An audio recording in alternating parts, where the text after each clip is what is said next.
ating gagamitin, guys. 12%. So, guys, naglaluluto tayo ng soup ng pang-hotpot. Ang dalawa.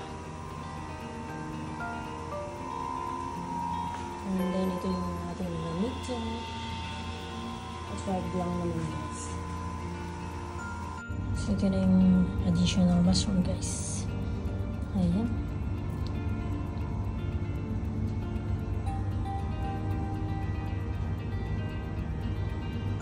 Ito yung binal ko ng radish. Ito binili namin sa Japan. Tapos ito naman yung binili ko, guys. Ordinary lang. And then the white corn.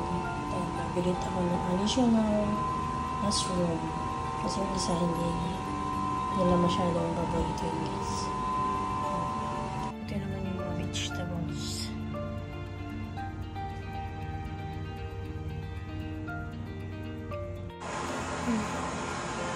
Fish bowl, beef bowl, guys.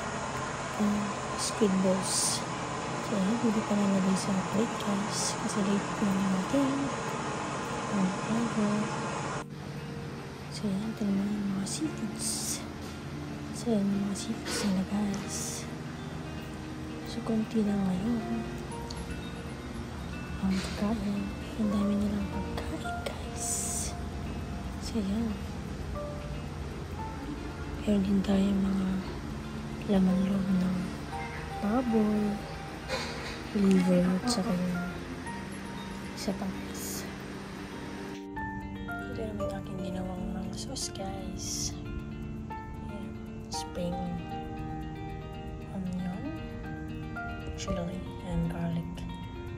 So, yung mga sauce na lang.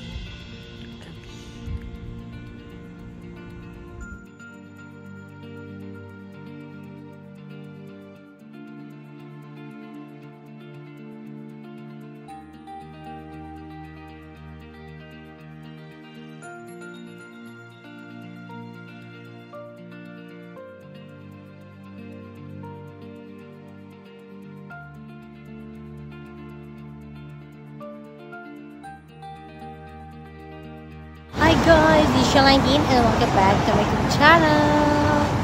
Thank you guys for always supporting my channel. Please like and subscribe. Thank you and God bless you all. Bye.